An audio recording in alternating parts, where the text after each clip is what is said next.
So I think if you look at talents from two sides, because I think the beauty of where the organization I'm is there's a front of house talent or front of camera talent, and then there's the back office talent.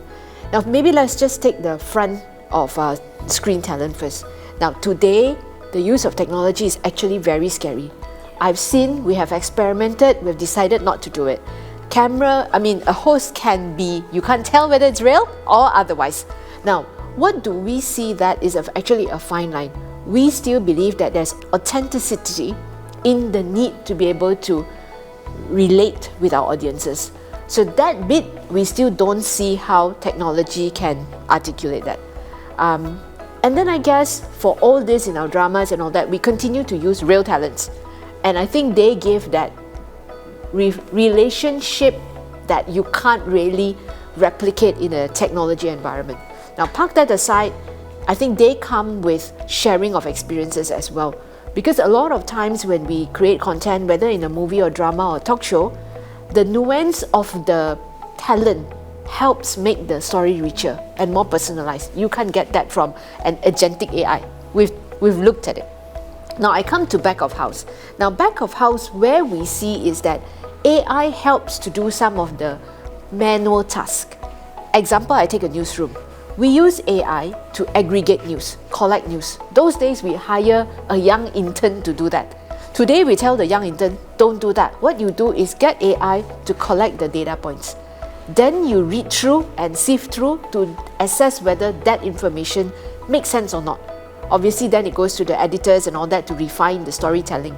Now what the beauty of this is, for example, a human employee spends 8 hours to collect, let's say 25 data. Today a tool can do that in under 30 minutes and still collect 25 data. So which means a whole day, we actually now can curate more news and produce more greater content. So I do see this as how we actually rethink of our role. And I think one of those things is that manage the expectation for the employees to sort of advise them, you're not losing your job. You are refining your skill. You are learning a new skill because I need you to be in a higher order thinking capability. Now, I even can tell you that from a cameraman perspective, what the eyes can see is very different from what the tool and machine can see. So the eyes can then spot areas for improvement when they do, for example, shooting and refinement, which we see that as the talent and the beauty of the skill sets, like the cameramans we have here, versus how it's being done by the machine. So we'll still have all our jobs. Just the expectation is different, right? You expect to be doing a lot more thinking. So we still need the creativity.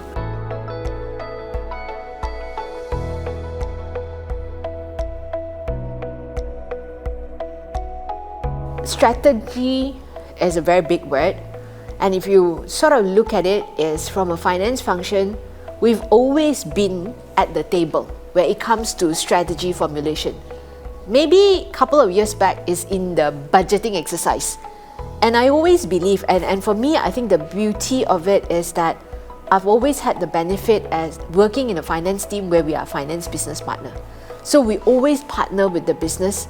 As we formulate and come out with the budgets, there are strategies behind it, which we then sort of already sense check. Does this work? How does this number stack up? How does that fall into the grand plan? And how does that get into what our strategic imperatives are? I think it's originally viewed as daunting because people view it as the budget is just a number exercise. But it's not. The numbers don't make any sense until you put some business sense behind it, until you tell the story of why you need those numbers to be where they are. And I think what needs to happen is for a finance person is not to be afraid going into the unknown territory. Today in Astro, I looked after the strategy function and the data function in addition to the traditional finance function. So the question people ask is, why put all these three functions together? And I think it's important. Beneath all the strategies, actually we are underpinned by the strategies are data analytics and insights. the decision making of how you distribute your investment, your cash flow planning. That's your fund, your finance middle layer probably. And then you have your strategy right at the top. And then what comes one circle in finance is you actually have business monitoring. You've got to monitor whether your finance, your strategy makes sense or not. And if the strategy doesn't, then you go back into the numbers and then you say, okay, what do I do differently now? Go back into the data and find out what have we done on a day-to-day basis? What do I need to tweak? So I think it's a cycle. And earlier we talked today about budget cycle or budgets for 3 years. In fact, we do 12 months forward rolling. So every month is a budget cycle for us in that sense, because we just have to keep going. The business changed so fast and the pace is so fast. So, we can't, and what we think is a trend in 3 years, it's probably going to be a trend in 6 months. So we never know. But it keeps the finance and accountants' role interesting. So I think this is the part about demything the fact that accountants are boring people, right? Yeah.